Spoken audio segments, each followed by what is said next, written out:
मेरा नाम देवेश मिश्रा है। मेरे नए YouTube और Facebook चैनल पर आप सभी का बहुत बहुत स्वागत है। मैं एक आज ऐसी कहानी सुनाने आया हूं, शायद आप सुनेंगे तो आपके रोंगटे खड़े हो जाएंगे। हाँ, सही बात बता रहा हूं। ये 900 करोड़ की चोरी के बारे में बताने आया हूं। शायद विश्व की चोरियों में से यह भी एक चोरी है, और यह चोर इतनी आसानी से चोरी करता है। हमारे आपके लिए 900 करोड़ की चोरी होगी। इसके लिए मानो जैसे लगता है कोई सामान रखा था, पैसा रखा था, खजाना रखा था, जाकर लेकर चला आया। एक ऐसी चोरी के बारे में बात करने आया हूं। पूरी कहानी बताना चाहता हूं क्रमबद्ध तरीके से। बस मेरे साथ अंत तक बने रहिएगा, शायद आपको बहुत आनंद आने वाला है। एक तो एकदम सच्ची घटना है, पूरी कहानी आपको सच्ची सुनाऊंगा, रियल सुनाऊंगा, रील नहीं। चाहेंगे तो आप इसकी पुख्ता जांच कर लेंगे। चलिए अपने प्रसंग पर आते हैं, शुरू से शुरू करते हैं। एक इटली का नागरिक होता है, फ्रांस शहर आता है और फोटोग्राफर का काम करता है। इसको बड़ा आनंद आता है इस काम में, लेकिन इसके दिमाग में एक चीज और चलता रहता है। वो क्या?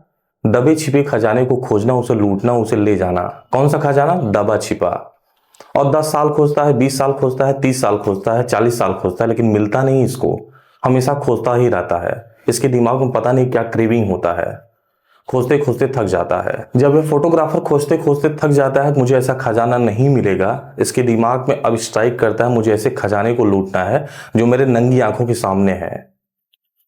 अब फ्रांस का एक शहर होता है, नीस शहर, उसको चुनता है। उस शहर में एक एक चीजें देखना शुरू करता है। मुझे किस चीज को लूटना है, कहां से पैसे उठाना है, कहां से खजाना उठाना है। इसके दिमाग में स्ट्राइक करता है जनरल सोसाइटी बैंक। उस शहर का सबसे माना जाना बैंक हुआ करता था उस समय में, 1976 में। बहुत माना जाना। और सोसाइटी जनरल बैंक की खासियत आपको बताना चाहता हूं। ये आदमियों पे नहीं विश्वास करता था, अपनी चारदीवारियों पर विश्वास करता था। और इसकी चारदीवारी, इस बैंक कितनी मजबूत होती थी, उस चारदीवारी में आपको बताना चाहता हूं, लोहे की मोटा मोटा राड पड़ा हुआ रहता है। यह बैंक अपने चारदीवारियों पर विश्वास करता था। इस बैंक में कोई भी खिड़की, रोशनदान वगैरह तक नहीं होते थे। और इसके गेट जानते हैं इतने मजबूत होते थे, एक आदमी तो टस से मस कर ही नहीं सकता है। 20 टन वजन हुआ करता था इस सोसाइटी जनरल बैंक का जो गेट, मेन गेट होता है जिससे आप एंटर होते हैं, और एक ही गेट होता है। यह नीच शहर में होता है। यह फोटोग्राफर इस बैंक को चुनता है। अब कैसे चोरी करता है मैं आगे आपको बताऊंगा, बस मेरे साथ ऐसे ही बने रहिएगा। अब तारीख आती है 19 जुलाई 1976 की। सोसाइटी जनरल बैंक के सारे कर्मचारी आ जाते हैं 9 बजे और गेट खोलना शुरू करते हैं। लेकिन गेट खुल नहीं रहा होता है। 9 से 10 बज जाते हैं। सारे बैंक कर्मचारी परेशान रहते हैं, काहे गेट नहीं खुल रहा है। ग्राहक भी परेशान हो जाता है। तो 1976 में टेक्नोलॉजी होती नहीं है, सारे लोग अपना पैसा निकालने के लिए आते रहते हैं। लेकिन जब बैंक खुले तभी तो पैसा मिले, यानी ग्राहकों की संख्या बढ़ रही है। 10 बज गया और सारे कर्मचारी भी परेशान है, ग्राहक भी परेशान है। कर्मचारियों के दिमाग में आता है कि यह पहली बार नहीं हो रहा है कि जब गेट नहीं खुल रहा है, 2-3 बार हो चुका है। काम करते हैं, सिक्योरिटी कंपनी को फोन करते हैं जिसने यह गेट लगाया है। फोन किया जाता है, आवाज जाती है सिक्योरिटी को कि भाई आपका गेट नहीं खुल रहा, आप इसे खोलिए आकर। लोग बहुत परेशान है, 10 बज गया है। सिक्योरिटी कंपनी आती है, वो भी मशक्कत करती है काफी देर तक। अब बज जाता है 11 बजे, लेकिन फिर भी गेट नहीं खुलता है। सिक्योरिटी कंपनी कटर का काम करती है, सोचती है गेट को इस तरीके से काटें ताकि अंदर हाथ डाले और लॉक को हटा दें। गेट को काटने का प्रयास करती है। जैसे ही अंदर हाथ डालती है सिक्योरिटी कंपनी, भौचक्का रह जाती है। वो काहे? जब अंदर हाथ डालती है तो देखती है ना, अंदर एकदम लोहा पिघला कर जाम कर दिया गया है।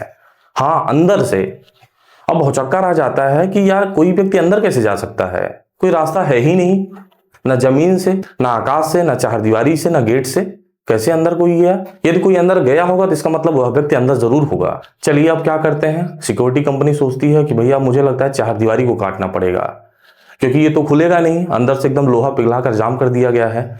चारदीवारी को थोड़ा सा गोला सा काटा जाता है और उसमें से एक सिक्योरिटी कंपनी के आदमी अंदर घुसता है और पारी पारी से सारे बैंक कर्मचारी भी अंदर प्रवेश करते हैं बैंक में, सोसाइटी जनरल में। और जब अंदर प्रवेश करते हैं तो देखते हैं ना भैया, भौचक्का रह जाते हैं। सारी तिजोरी, सारे लॉकर और हाँ, सारे पैसे, सारे खजाने लूटे जा चुके हैं। कुछ था ही नहीं अंदर। सिक्योरिटी कंपनी गेट पर जाती है, जो मेन गेट होता है। जब अंदर प्रवेश करती है देखती है बहुत सारा लोहा पिघलाकर गेट को एकदम लॉक कर दिया गया है, जाम कर दिया गया है, बाहर से खुलेगा ही नहीं। अब आनन फानन में करती क्या बैंक कर्मचारी, सिक्योरिटी कंपनी, अब उसके हाथों में कुछ था ही नहीं। देखती भौचक्का रह जाती है। तुरंत बैंक कर्मचारी फ्रेंच पुलिस को फोन लगाते हैं कि ऐसी ऐसी घटना हो गई है, तुरंत चले आइए। फौरन फ्रेंच पुलिस भी आ जाती है, इस सोसाइटी जनरल बैंक में प्रवेश करती है तो देखती है कुछ सामान था ही नहीं। सारे पैसे, गहने, तिजोरी, खजाना लूटा जा चुका है। लेकिन जब फ्रेंच पुलिस तहकीकात कर रही थी, अचानक उसकी नजर एक दीवार पर जाती है अंदर, और वहां साफ साफ लिखा होता है, फ्रेंच में लिखा होता है, जिसका हिंदी रूपांतरण होता है, बिना हिंसा, बिना नफरत, बिना हथियार के, हाँ, बैंक लूट लिया मैंने, ये लिखा रहता है। फ्रेंच पुलिस समझ जाती है मामला रॉबरी का है, यह मामला चोरी का है, यह मामला बैंक लूट का है, खत्म, यहाँ कुछ भी नहीं है। फ्रेंच पुलिस की अचानक निगाह एक जगह पहुंचती है जो अंदर एक गड्ढा खोदा रहता है, जब तहकीकात कर रही होती है। देखती है, भौचक्का रह जाती है, अरे ये कैसे। उसमें प्रवेश करती है गड्ढे में, और गड्ढे में जब प्रवेश करती है देखती है भैया टनल बनाया गया है, सुरंग बनाया गया है लगभग 27 फीट का। और प्रवेश करने के बाद अंदर चलती ही जाती है तो देखती है नीच शहर के बीचों बीच सुनसान जगह पर एक सीवर के माध्यम से यह रास्ता निकलता है।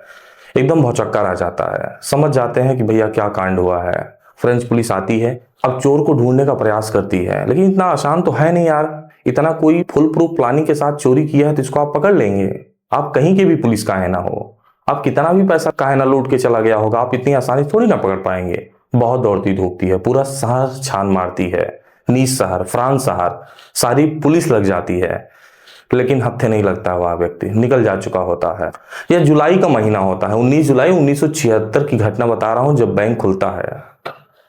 फिर जुलाई बीत जाता है, अगस्त बीत जाता है, सितंबर बीत जाता है। फ्रेंच पुलिस एकदम परेशान हो जाती है, क्योंकि पूरी दुनिया को पता चल जाता है कि 900 करोड़ की चोरी हुई है। और यह छोटी चोरी थोड़ी ना हुई, पूरी दुनिया में बदनामी भी होती है फ्रेंच पुलिस की। अक्टूबर के महीने में खास घटना होती है। पुलिस स्टेशन पर पुलिस सारे बैठे रहते हैं, अचानक एक लड़की आती है पुलिस स्टेशन पर, और वो लड़की आती है दौड़कर कहती है कि सोसाइटी जनरल बैंक का सारा पैसा मेरे बॉयफ्रेंड ने चुराया है। पुलिस वाले भी हक्का बक्का रह जाते हैं, यार इसकी उम्र तो बहुत ज्यादा है नहीं, ये क्या बता रही है, लेकिन विश्वास तो करना पड़ेगा, प्रकरण 900 करोड़ का होता है। अब पुलिस वाले उसकी बात सारी ध्यान से सुनते हैं, नोट करते हैं। अब फ्रेंच पुलिस उसको बॉयफ्रेंड को खोजती है और पकड़ती है आखिरकार, क्योंकि नाम बता देती है। फ्रेंच पुलिस एक एक लोगों को पकड़ने के प्रयास करती है उसको बॉयफ्रेंड के माध्यम से, क्योंकि उसका बॉयफ्रेंड सब कुछ बता देता है, नाम पता सहित। 5-6 लोगों को गिरफ्तार किया जाता है। और जानते हैं, जब सारे लोगों को गिरफ्तार किया गया तो एक चीज फ्रेंच पुलिस के दिमाग में आया, ये तो जो रुपया बरामद हुआ लगभग 50 से 100 करोड़ बरामद हुआ, बाकी सारा पैसा कहाँ है, क्योंकि पूरा पैसा 900 करोड़ रुपया है, वो सारा पैसा कहाँ गया, इसका कोई मेन सरगना है, मुझे उसका नाम बताइए। कोई बताना ही नहीं चाहता था। सभी लोग कहते थे कि मैं ही चुराया हूं, यही सारा पैसा है, मैंने इतना ही चुराया है। फ्रेंच पुलिस विश्वास नहीं करती है, थोड़ा धमकाती है, चमकाती है, अपने तरीके से हैंडल करती है। फिर उसमें से 2 लोग अपना मुंह खोलते हैं, अब तक कोई नहीं खोला रहता है। वो कहते हैं हाँ कोई और है, प्रमुख इसका सरगना, मैं नाम बता रहा हूं, मैं अपने स्तर से अपने तरीके से सारी चीज बताना चाहता हूं। फिर 2 लोग बताते हैं कि इसका मुख्य सरगना अल्बर्ट है, एक फोटोग्राफर है, इटली का नागरिक है, वही मेरे पास आया और वही हम सबको इकट्ठा किया और वही प्लान दिया, और उसी के माध्यम से हम लोग इतनी बड़ी चोरी कर पाए, मेरे पास सिर्फ इतना ही पैसा है। अब फ्रेंच पुलिस अल्बर्ट को खोजने का प्रयास करती है, और आखिरकार एक दिन ऐसा आता है कि अल्बर्ट पकड़ा जाता है। और पकड़ने के बाद पुलिस पूछती है, देखिए भाई सब कुछ बताइए, कैसे आपने चोरी किया था और सारा पैसा कहाँ आपने रखा है। इतनी आसानी से अल्बर्ट अपना मुंह नहीं खोलता है, लेकिन जद्दोजहद करते करते पुलिस अपने तरीके से उस स्तर तक पहुंच जाती है कि अल्बर्ट को मुंह खोलना ही पड़ जाता है। अब अल्बर्ट बताना शुरू करते हैं कि मैंने कैसे चोरी की प्लानिंग की। उन्होंने कहा कि मैं एक फोटोग्राफर का काम तो करता हूं, लेकिन मेरे दिमाग में हमेशा से चलता रहता था कि मुझे दबी छिपी खजाने को खोजना है। और मेरे दिमाग में अचानक सोसाइटी जनरल बैंक आया, जहां मुझे ये पता चला बहुत नामी बैंक है और सबसे ज्यादा पैसा इस शहर का यही रखा हुआ है। फ्रेंच पुलिस कहती है अब आगे बताइए। वो कहता है कि मैं सोसाइटी जनरल बैंक एक दिन जाता हूँ, वहां खाता खुलवाता हूँ अपने नाम से, और खाता खुलवाने के बाद अपने नाम पर एक लॉकर का चुनाव करता हूँ कि मुझे इस बैंक में एक लॉकर चाहिए। बैंक कर्मी से कहता हूं और मेरे नाम से एक लॉकर अलॉट होता है। उसके बाद जानते हैं, जब मैं अंदर प्रवेश करता हूं तो एक एक चीजें को स्टॉक करता हूं कि अंदर बैंक में मैं कैसे किस तरीके से सेंध लगाऊं। तो पता चलता है कि इस बैंक में सिर्फ एक मेन गेट है, बाकी कोई खिड़की, रोशनदान, आसमान से यानी छत से कोई भी रास्ता नहीं मैं प्रवेश कर पाऊं। मैं लॉकर का चुनाव करता हूं और एक अलार्म लेता हूं, घड़ी वाला, और लगभग 2-3 दिन का मैं पैटर्न अपनाता हूं। उस लॉकर में जाता हूं और लगभग 12 बजे रात का अलार्म सेट कर देता हूं उस घड़ी में, और बजता है, पता चलता है कुछ भी नहीं होता है उस पूरे बैंक में, क्योंकि अलार्म बजेगा तो यदि अंदर कोई सिक्योरिटी होगी बैंक में तो सायरन बजेगा, अलार्म बजेगा, लेकिन कुछ होता ही नहीं है।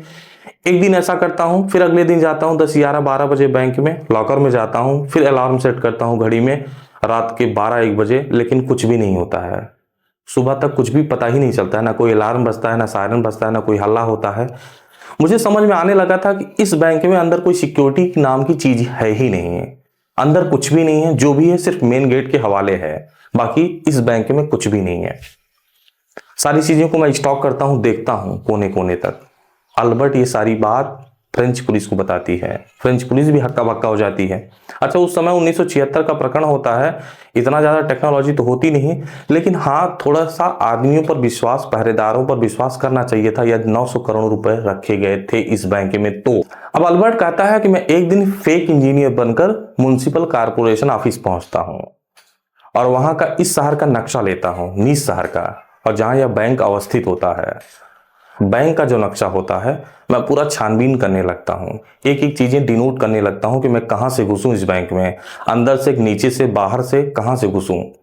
एक बात तो अल्बर्ट को इस बारे में समझ में आ गया था। जब नक्शा को देख रहा था, पढ़ रहा था, स्टडी कर रहा था, तो देखा मैं ऊपर ऊपर से तो कहीं घुस ही नहीं सकता, यानी जमीन के ऊपर से। अब मुझे जमीन के नीचे सोचना पड़ेगा। अल्बर्ट यह बात फ्रेंच पुलिस को बताता है। मेरे दिमाग में इस नक्शे को पढ़ने के बाद आ गया था। फिर हम जमीन के नीचे सोचने लगा तो अचानक मेरी दिमाग एक सीवर लाइन पे पड़ती है, जो नीस शहर के बीचों बीच सुनसान जगह जाकर निकलता है। मैं उसका चुनाव करता हूँ। सीवर लाइन के अंदर जब घुसता हूं तो पता चलता है कि मुझे 2-3 जगह से रास्ता बनाना होगा, ब्रेक करना होगा, एक टनल बनाना होगा, एक सुरंग बनाना होगा, क्योंकि नक्शे में साफ साफ दिया रहता है कि इस सीवर लाइन से घुसेंगे और इतनी दूरी तक टनल बनाएंगे तो बहुत आसानी से बैंक के अंदर पहुंच जाएंगे। जब मैं टनल में घुसा नक्शे को लेकर, मुझे समझ में आ गया। अब मैं टनल बनाने की कोशिश करता हूं, लेकिन मेरे अकेले की बात तो है नहीं। अब मैं भौचक्कर आ जाता हूं कि मैं कैसे करूं। तो इस शहर में एक बदनाम चोर का ग्रुप हुआ करता था, जो ये 5-6 लोग पकड़े गए थे। मैं उनके पास जाता हूं और अपना प्लान देता हूं, समझाता हूं। वो लोग तैयार भी हो जाते हैं, चलिए मैं आपके साथ काम करूंगा, चलिए मैं टनल बनाऊंगा, और मेरे साथ टनल बनाना शुरू कर देते हैं। लगभग 2 महीने तक टनल बनाया जाता है 27 फीट का। और जानते हैं, दिन में नहीं काम होता था, हमेशा रात को ही काम होता था टनल का काम। और टनल तैयार होने के बाद अब हम लोग इंतजार कर रहे होते हैं किस दिन चोरी करें। तो चोरी का दिन हम लोग तय करते हैं शनिवार और रविवार, क्योंकि शनिवार शाम को बैंक बंद हो जाता है। जैसे ही बैंक बंद होता है हम लोग प्रवेश कर जाते हैं और अपने साथ 27 सिलेंडर ले जाते हैं, खाने पीने का सामान ले जाते हैं, वेंटिलेशन मशीन ले जाते हैं, क्योंकि जानते हैं वहां वेंटिलेशन तो है नहीं, सारी चीजें पैक्ड हैं। खाना बहुत जरूरी है। और उसके बाद गैस इसलिए जाते हैं क्योंकि वेल्डिंग और कटर का काम करना रहेगा। तो हम सब ये सारी चीजें ले जाते हैं और शनिवार शाम से लगभग रविवार तक 27 या 28 घंटे तक चोरी करते हैं, सारी चीज बरामद करते हैं अंदर से। अल्बर्ट यह बात सारी चीजें फ्रेंच पुलिस को बताता है और सारा पैसा लेकर हम वहां से 9-2-11 हो जाते हैं। फ्रेंच पुलिस सोचिए हक्का बक्का हो जाती है, किस तरीके से फुल प्रूफ प्लानिंग करता है, कोई जान ही नहीं पाता है, पूरा शहर नहीं जान पाता, पूरा हमारा देश नहीं जान पाता है इस चोरी के बारे में। कितनी आसानी से लेकर पैसा निकल गया, मानो इसका पैसा रखा था। अब फ्रेंच पुलिस पूछती है भैया सारा पैसा कहाँ रखा है, लेकिन अल्बर्ट कुछ नहीं बताता है। अब 24 घंटे का समय बीत जाता है। पुलिस वाले जज साहब के सामने पेश करने के लिए ले जाते हैं, मजिस्ट्रेट के सामने, क्योंकि 24 घंटे से ज्यादा इसको रख नहीं सकते हैं। लेकिन अभी तक एक चीजें नहीं पता चल पाई हैं कि पैसा सारा कहाँ रखा है। पुलिस वाले भी हक्का बक्का है, मजिस्ट्रेट साहब भी अब पूछते हैं कि भैया ये सारा पैसा कहाँ रखा है। 900 करोड़ रुपया एक लोगों का नहीं है, कई लाखों लोगों का यह पैसा है, मुझे बताइए, अभी बताइए। अल्बर्ट बताने को तैयार नहीं होता है, बिल्कुल नहीं बताने को तैयार होता है, लेकिन आखिरकार दबाव में एक डिसीजन ले लेता है। चलिए मैं आपको कोड के माध्यम से बताता हूं। अल्बर्ट एक पेपर लेता है और मजिस्ट्रेट के सामने लिख कर दे देता है कोड में। मजिस्ट्रेट साहब पढ़ते हैं, हक्का बक्का रह जाते हैं कि आपने क्या लिखा है, इस कोड को मुझे डिकोड करिए, मुझे अभी बताइए। तो अल्बर्ट कहता है जो मैंने कोड लिखा है मैं बताऊंगा, जरूर आपको बताऊंगा, लेकिन आपको अकेले बताऊंगा, जहां कोई नहीं रहेगा, आपके कमरे में बताऊंगा, क्योंकि यह पैसा अलग अलग जगह रखा है, मैंने इसे कोड किया हुआ है। जज साहब तैयार हो जाते हैं और कहते हैं चलिए मेरे साथ कमरे में। मेरे जज साहब 2nd फ्लोर पर ले जाते हैं उसको अपने कमरे में। और जब यह कोड को डिकोड कर रहा होता है तो अचानक अल्बर्ट के दिमाग में आता है खिड़की। और कई दिनों से पुलिस वाले उसको बांध कर रखे थे, बांध का मतलब एकदम चाक चौबीसी में रखे थे, कहीं जा ही नहीं सकता था। अचानक एक खिड़की देखता है दाहिने हाथ पर और कूद जाता है और नीचे गाड़ी लेता है और भाग जाता है। सोच लीजिए पुलिस वालों के सामने भाग गया, जज साहब के सामने भाग गया अल्बर्ट। पकड़ नहीं पाए, 900 करोड़ रुपए नहीं पकड़ पाए और गाड़ी लेकर फुर हो जाता है, चंपत हो जाता है। फिर पुलिस ढूंढने का प्रयास करती है लेकिन पकड़ ही नहीं पाती है। 1976 से समय बीतता चला गया, 1989 का समय आता है। इटली शहर में उसकी माँ रहती थी। जब उसकी माँ सुबह उठती है 10 बजे के लगभग, तो देखती है जैसे ही गेट खुलती है तो उसके बेटे अल्बर्ट का शव रखा होता है। एकदम भौचक्का हो जाती है कि ये कैसे, और वो समझ भी नहीं पाती कि इसको कौन मारा, सुसाइड किया, किसी ने गोली मारा, किसी ने कुछ किया, लेकिन कुछ भी नहीं पता लगा पाती है। इटली की पुलिस भी नहीं पता लगा पाती है कि अल्बर्ट कैसे मारा गया। शायद सुसाइड किया, शायद कोई क्राइम किया था, किसी ने मारा था, शायद किसी गुंडे ने इसको मारा, लेकिन कुछ भी नहीं पता लग पाता है। अब मेरे दिमाग में ये भी चल रहा है और आपके भी दिमाग में ये भी चल रहा होगा कि 900 करोड़ रुपए आखिरकार कहाँ गया, क्योंकि अल्बर्ट तो चला गया और आज तक इसका मतलब 900 करोड़ रुपए नहीं मिले। फ्रेंच पुलिस आज तक ढूंढ रही है। लेकिन हाँ, सही बात तो यही है कि अल्बर्ट तो मिला, वो भी 100 के रूप में, लेकिन पैसा नहीं मिला, ना जिंदा ना मुर्दा। पैसा आज तक गुमनाम है। दो चीजें आज तक नहीं पता चल पाई, एक तो 900 करोड़ रुपए कहाँ गया और दूसरा अल्बर्ट की मृत्यु कैसी हुई, किसने उसको मारा। और गजब का अल्बर्ट का काम है और गजब का अल्बर्ट आदमी है। यदि ये कहानी पसंद आया होगा तो जरूर मुझे बताइए कमेंट में।